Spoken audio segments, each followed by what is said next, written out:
So, welcome to episode 2 of Ambition Talks Tax Careers. I'm privileged enough to have my colleague Chris Chen join me today as we share some really important tips and pointers behind a standout CV as a senior tax candidate. Hi, everyone, and thanks for having me, Claire. Really appreciate it.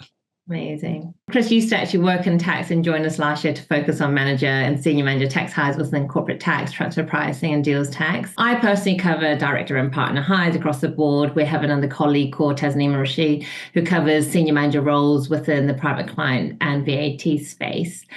So firstly, thank you to everyone who's tuned in today. To summarize what we'll be covering today, we'll start off by going through the format of a clear and concise CV, senior CV. We'll also be sharing hints and tips along the way with examples. I'm also going to briefly touch on LinkedIn and the importance of having an up-to-date profile. Now, in terms of any questions that you might have, please feel free to type them into our Q&A box, and we'll try our very best to answer them towards the end of the webinar. If we do run out of time, just drop them over to us over email or LinkedIn, and we'll do our best to come back to you through those means. So just wanted to make a note that, we understand not everyone's experience will be in the same format of the CV we're suggesting today, but that's kind of where we come in to help you best position your CV depending on your experience and personal circumstances. Excellent. Yeah, I mean, please, do utilize us. That's what we're here for. So please do. Lovely. Right. Excellent. So let's start with what we would expect to see in the CV when you first open it. So a profile summary. The profile summary is a really great way to highlight your top skills, your experience, career aspirations, achievements, and also it just allows the hiring managers to quickly capture the hiring manager's interest quickly and also encouraging them to continue reading through the rest of your CV. It can also help you set the tone of your CV and allow your personality to come through in the style of your writing. Obviously, don't need to write an essay. Usually a paragraph or two will be sufficient. Now, just moving on from the profile summary, the next thing we would really want to see in a CV are your professional qualifications. Now, Chris, did you want to give your view on the importance of including professional qualifications into your CV? Yeah, of course. So professional qualifications, especially within tax, take a particular importance, whether that be your ACA, your ACCA, CTA, ATT, for example.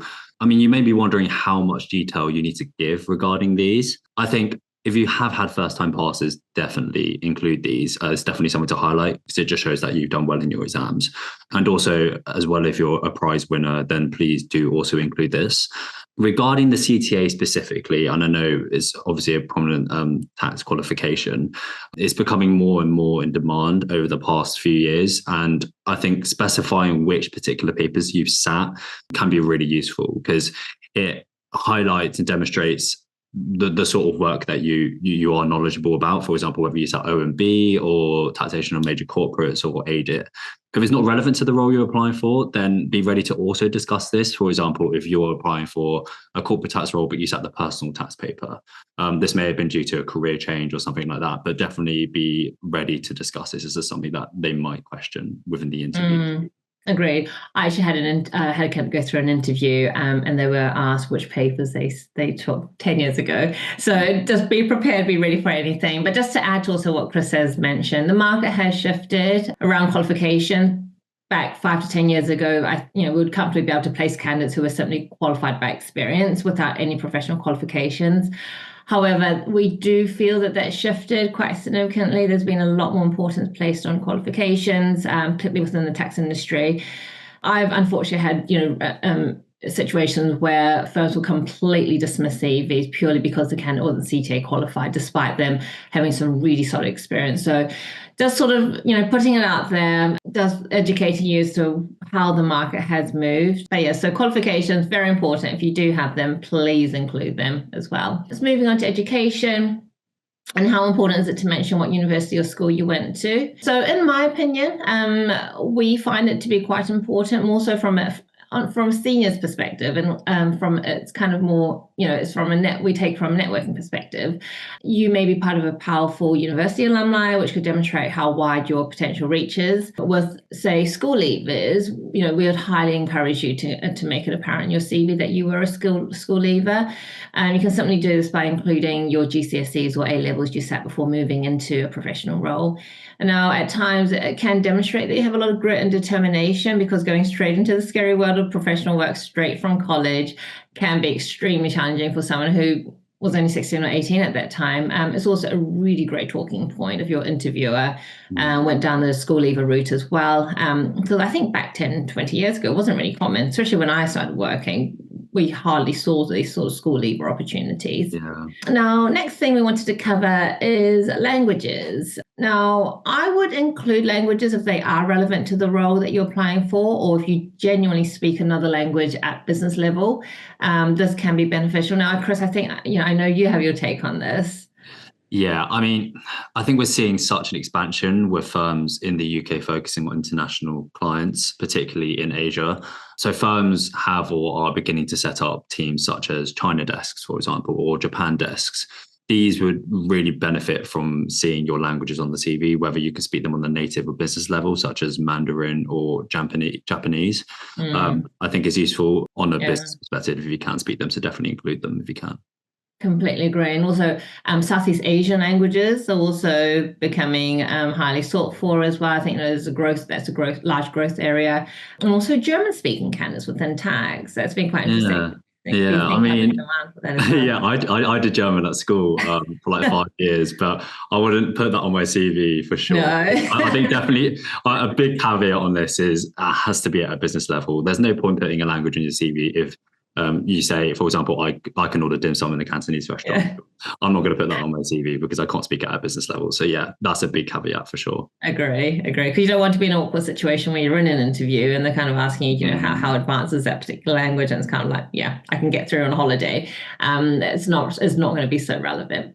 Yeah. Excellent. So moving on from languages, next thing we wanted to touch on were IT systems that you've used. Now, in tax in particular, it's going to be quite beneficial to include it into your CV, particularly when hiring firms are in need of candidates that are confident working with different systems, can support with creating process efficiencies.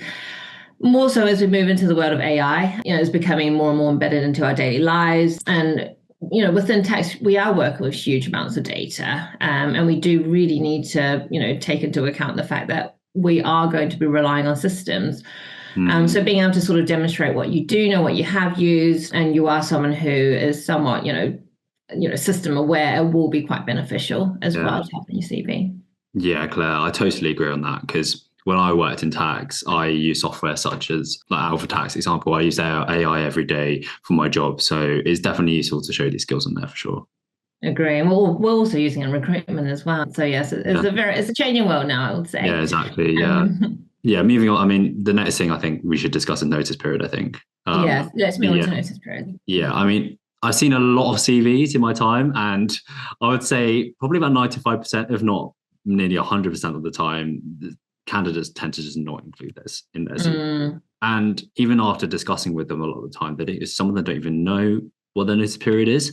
I think as you become more senior, we do start seeing notice periods increasing. So we want to eliminate any assumptions or surprises for the hiring firm at the end of the day. We expect also some more senior level candidates who are on 3 months notice, perhaps to even possibly progress to 6 months notice, especially when you get to the director level. That's not out of the norm. No, I agree. So, so we highly encourage you to also have conversations with your recruiters. It's something that we always ask our candidates out front. What is their sort of legally obliged notice period as such, but then we also understand if there is any flexibility around it. I just wanted to point out though, if you do have a long notice period, don't be afraid of that. As Chris mentioned, we do expect senior candidates to be on slightly longer notice period. The norm, I would say, is roughly 3 months, but I have also seen candidates where we're working to 6 months. So, just be open, have that conversation with your recruiter, include into your CV though as well. One thing that I think, we need to educate our audience is that with your CV, when it comes through into, say, the client's inbox or what have you, the supporting information to that CV may not necessarily travel with the CV as it's going through the interview process. Senior processes can take up to 4, 5, 6 rounds of interviews, and your CV is getting passed around to different people.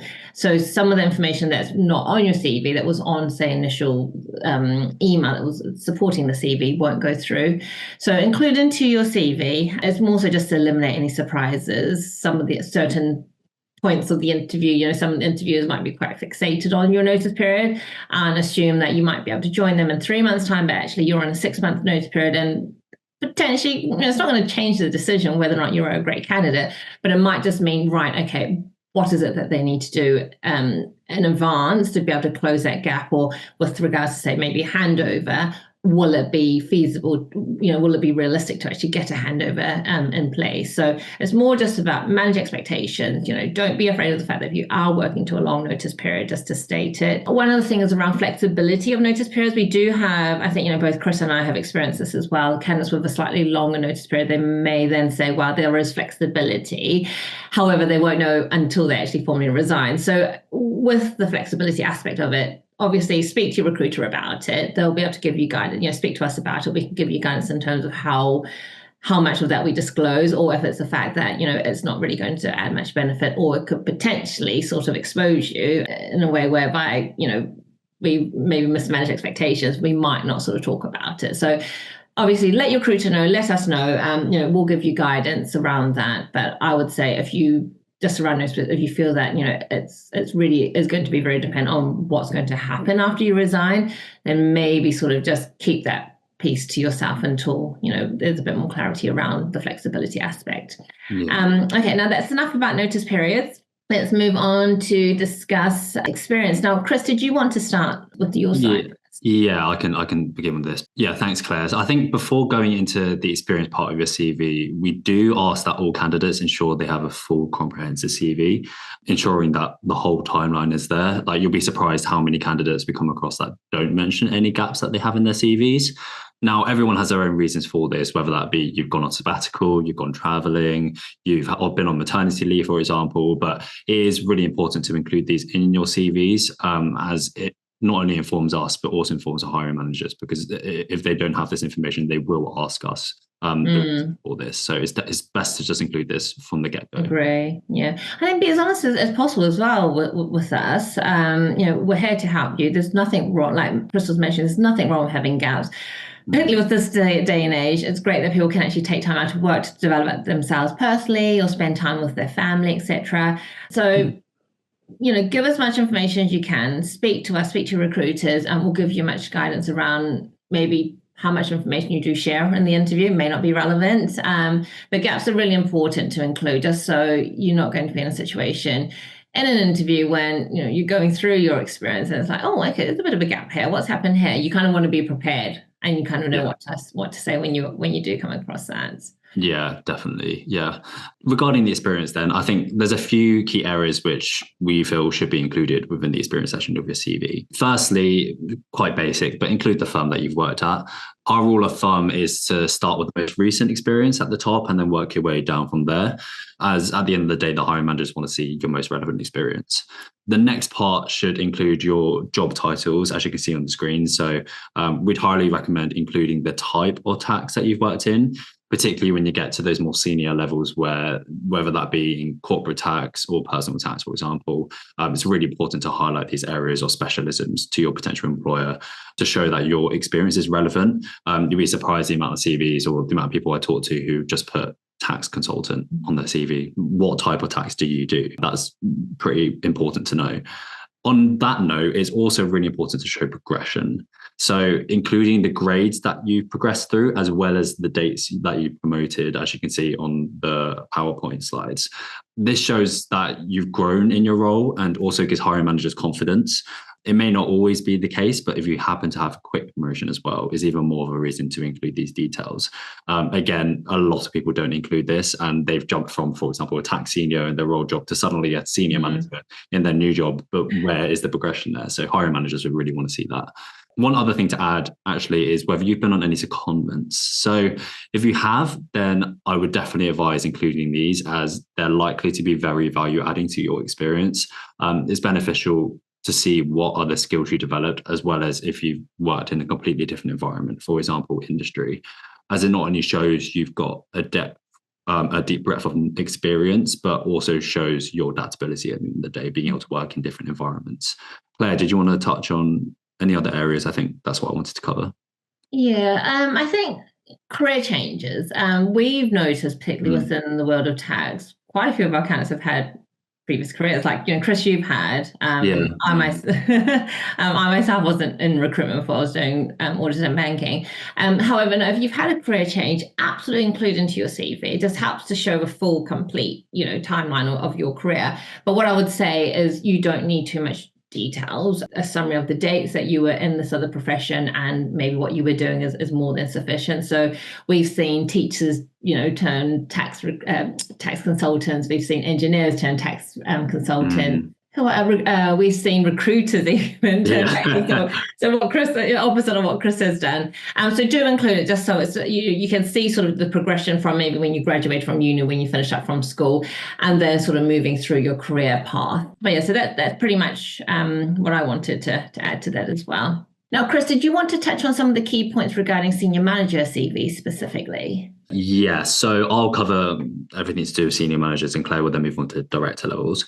The first point I did want to mention regarding senior managers is that you're often considered one of the most important roles within the team. At that level, you're predominantly the most senior members of the team who are still focusing on their time on managing projects at the end of the day, and managing teams before reaching that kind of director level where your focus shifts onto more of a BD and client relationship focus. So senior managers are often bridging that gap between those senior level directors and partners and the rest of the team, hence why it's really important. Following on from this, it's really important that you ensure you emphasize soft skills. So focusing on the management of projects and team members. At the end of the day, you'll be the final point of call before work is signed off by partners and directors. So emphasizing these managerial and review skills are really pivotal for hiring managers to see. Another thing that I've noticed with senior manager candidates is that tends to be a stronger focus on listing specific projects that you've worked on. I do think it is important to mention, as by doing this, it provides some solid talking points for the interview, and it also showcases your range of experience. But a quick note on this is that the projects that you are putting into your CV, make sure that they're relevant to the role that you're applying for. Don't just put in projects that aren't relevant at all. Otherwise, it's not going to be a good talking point for the interviews and everything. Now, those reaching senior manager level, this is where your focus will start to shift more into client relationships and business development. I know Claire's going to discuss a bit more how this evolves when you reach director level. However, I do think it's still useful to include these skills within a senior manager CV, as it's still an important quality to have as you progress through your ranks. I did want to touch quickly on how senior manager CVs may different from the assistant manager and manager CVs, because we do tend to see a bit of a shift there. Firstly, I think there's less focus on listing out what kind of technical areas you cover. As a senior manager, there's the expectation that you are technically able and that you are competent within these areas. Whereas at less senior levels, you need to show a bit more about, you can do these technical areas and the actual work that you do rather than the technicalities. There is still a focus on managerial competencies. However, some might be thinking, at what point does the review process become the more dominant piece of your CV? So as I mentioned earlier, as an SM, you'll probably be going to doing a lot of prep, less prep work and a lot of review work. So emphasizing the importance of this for those stepping up to senior manager is really vital, to show what review work you've done and any experience you've had providing constructive criticism or organizing and running training sessions to junior members of staff. But I think that pretty much covers what I wanted to say regarding senior manager CV specifically. I know, Claire, you're going to discuss director CVs now. Excellent. Thank you for that, Chris. So with director CVs, sort of taking it from, a senior manager CV and elevating to be director ready, when firms are looking at candidates ready to take the step up to director or are already in a director role, there's going to be more emphasis being placed on, firstly, say, your ability and experience in building a book of business, how you've grown revenue, what sort of revenue targets have been set for you and how you've achieved them. You should also be focusing on exposure and ability to network, and any networking events that you've been part of, have led, or if you've been a speaker at, definitely include them to your CV as well. Leadership and management becomes quite a big piece of a director's position. It's vital as well. So absolutely highlight any occasions where you've taken a strong leadership role, you've been instrumental in growing a team, you've really supported the partners in their sort of growth strategy as well.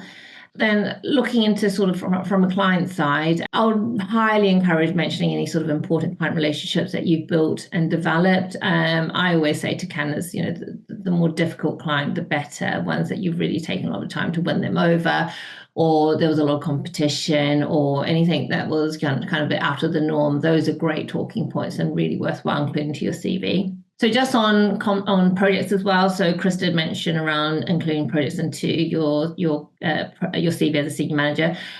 Absolutely, for directors as well. And I would say maybe be a bit more particular about which projects you do include into your CV. Think about maybe the more complex ones, the ones that have more of a technical element to it, or the ones that may be more relevant to the current tax landscape that we're in.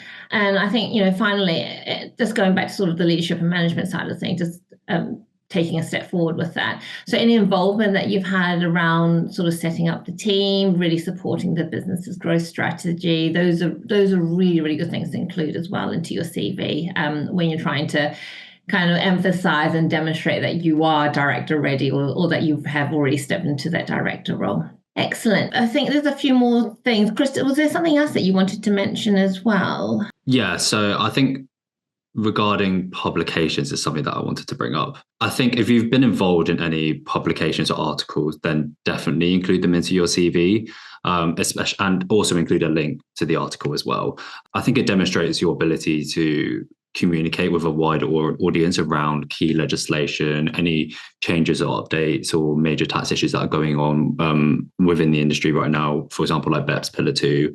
And it effectively shows that you are keeping up to date with legislation and that you'll be able to provide some sound consultative advice. I think especially at those senior ends, like the senior manager director, when you're really focusing on that consultative role for clients, it's really important that you are up to date with legislation.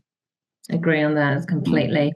Excellent. So one last thing that I wanted to mention is regarding LinkedIn. Probably thinking, what's it got to do with my CV?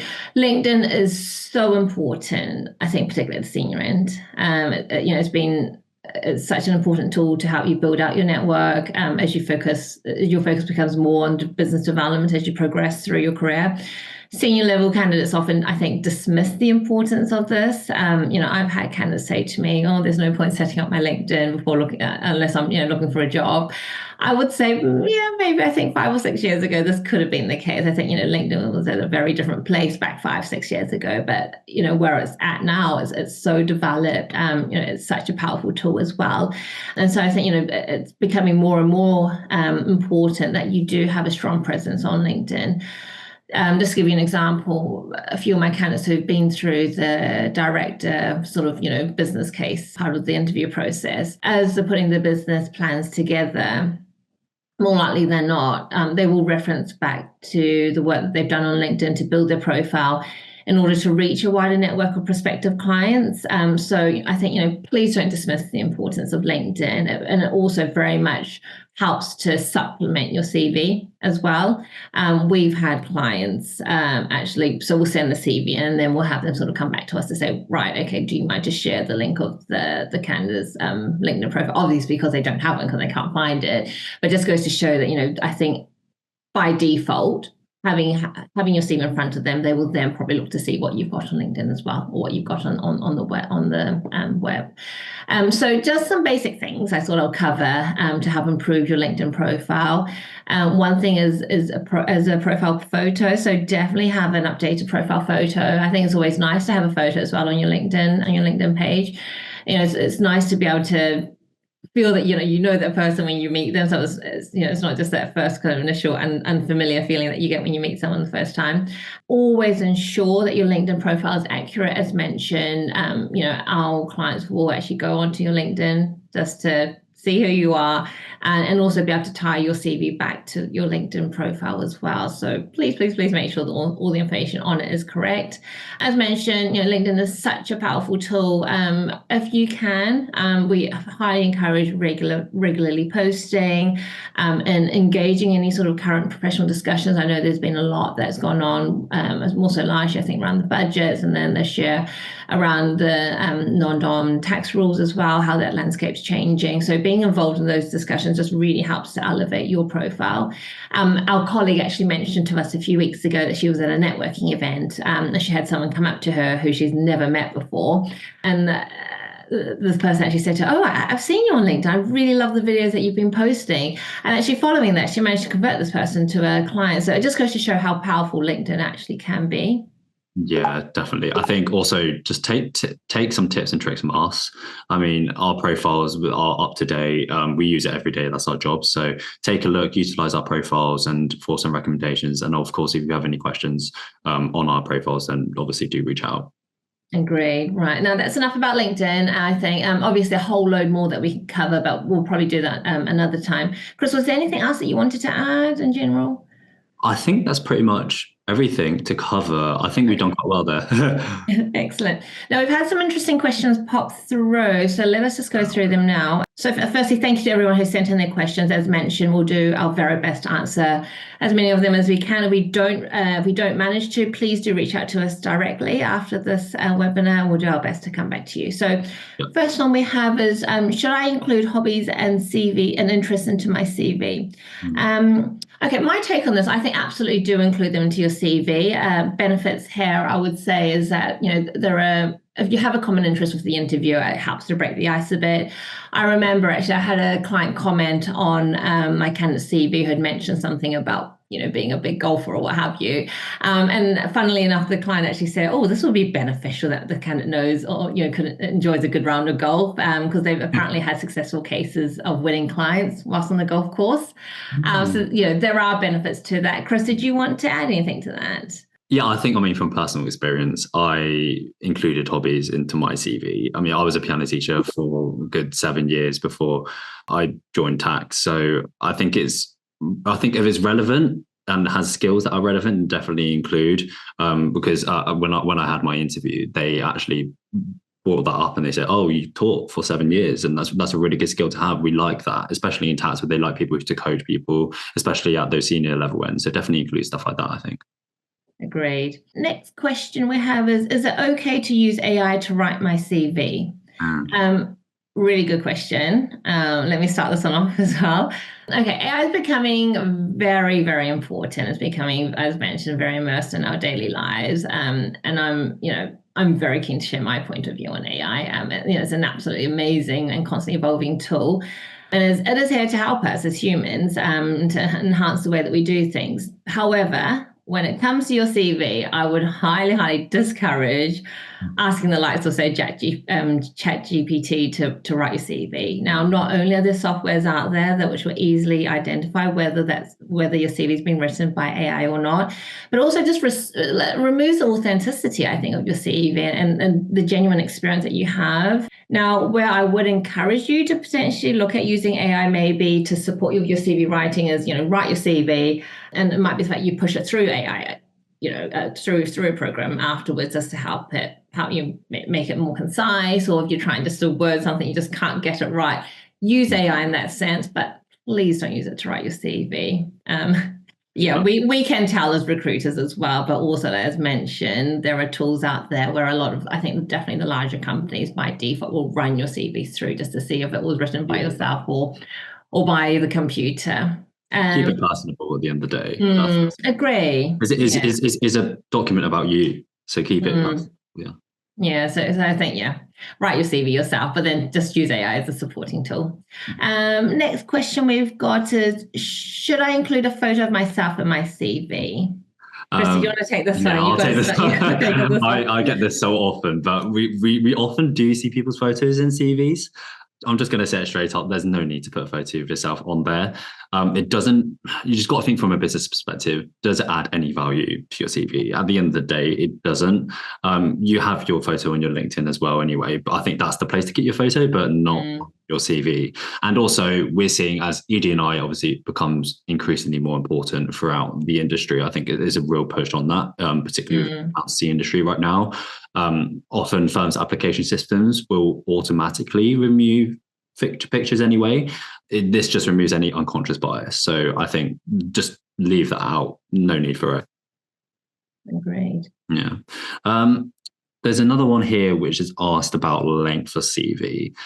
So how long should your CV be? Right. Shall I take that one? Yeah. Okay. So, in our opinion, I think it really much depends on how much experience you have, and the role that you're targeting, and whether all the information in your CV is relevant. I think, don't get too fixated on the length of your CV, but obviously, I think a 6-page CV is quite lengthy in our opinion. Now, one thing I would say is if you're struggling to maybe cut back on the information that you have, include it all and utilize us. Utilize your recruiter to really help you sort of, focus your CV on what it is that that particular firm might be looking for. But I would say, like I said, don't worry too much about the length. I've even had candidates try to squeeze a senior CV into a page or two, and as you're going through, you're kind of like, okay, what about this and what about this and what about that? So don't do that. That's another extreme. But at the same time, if you do find that there's a lot in there, someone reading your CV would probably feel the same as well. But as mentioned, if you are struggling, put in everything you've got and you need to in your CV, and then sit down with us and we'll kind of take you through how we can potentially sort of highlight key things that be more relevant to the role that you're trying to apply for. Yeah. Right. Okay. I've got another question that's come through. What particular projects should I highlight in my CV? Chris, did you want to take this one? Yeah, I think it's more relevant for senior manager CVs, I would say. So yeah, I'll talk about this one. But I think if I lay it out per specialism, I think that's probably the best way to do it regarding specific projects. So I'll start off with the areas I cover. So, I mean, in corporate tax, and also to be fair, personal tax is similar to this as well. I think a strong focus on client base is really important for corporate tax, whether that be the types of clients like OMBs, SMEs, large international corporates. And in personal tax, that could be like the makeup of your client portfolio, whether that's non-DOMs, high net worth individuals, for example, and also whether you've worked on any trusts.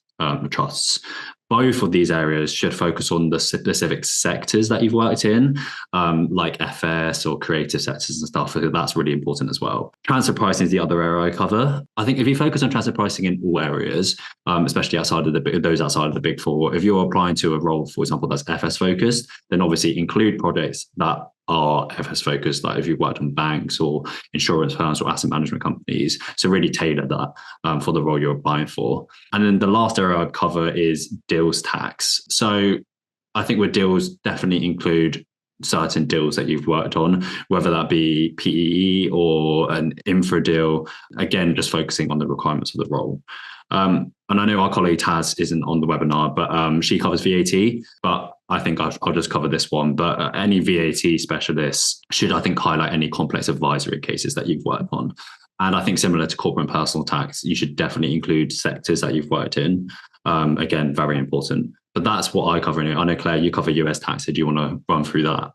Yeah, so I think pretty much everything you've covered as well, Chris. Not really project specific, but I think for US tax candidates in your CV, I think what's really important is do highlight the nature of your key clients. So, for example, if it's partnerships or hedge funds or trusts or private clients that you work with, highlight them and just mention how much involvement you actually have with your clients. Yeah, I did also want to mention a point to remember is whatever you put in your CV will most likely be discussed within the interview or will be discussed within the interview because that's what they've got to go off at the end of the day. So make sure that whatever you highlight in your CV, make sure that areas and projects that you are confident in discussing in an interview setting. I can't stress that enough because there's no point in including a project in your CV that just because it's relevant to the job, but you may have done it, for example, 5 years ago once, and you can't really go into detail either technically or behaviorally about that. So can't stress enough, make sure that you can speak confidently about them in an interview setting. But we got, I think, one last question that's popped up is, should I include part-time roles or internships I did before graduating? And this is quite an interesting one, actually. I'll take this one. Personally, I don't really see the point of including part-time roles or internships into a CV. Absolutely would encourage it 100% if you were starting out your career or, if you've had only a few years of experience behind you. But with the senior CV, I don't see much point of it, in honesty. It's not really going to add much value to your CV. Yeah. Excellent. Chris, has there been anything else that's come through? I think that's pretty much everything. I'm just conscious of time. Yes. I think we should probably start to kind of wrap things up now. But as I mentioned, if we didn't manage to get to your questions, please do send us an email or just get in touch via LinkedIn after the webinar, and we'll come back to you. We do have a CV template. Oh, yes. Which we can send around to those who want this. And if you do, then please do drop your email in the Q&A box and we'll send this over to you. I think you can find the Q&A box at the bottom of the Zoom. And if you need any tailored advice regarding your CV, then obviously please do reach out to myself and Claire, and we'll be more than happy to help you. Also, on the last point, this has been recorded. So if you want the recording or you want snippets of it, then we can also send this as well. Great. Thank you so much for joining us on the second episode of Ambition Talks Tax Careers. We hope you've been able to take away some useful points, and we'll see you in our next episode where we're going to be deep diving into the interview processes. Yeah, thanks everyone for joining. Thank you so much for joining. Thank you.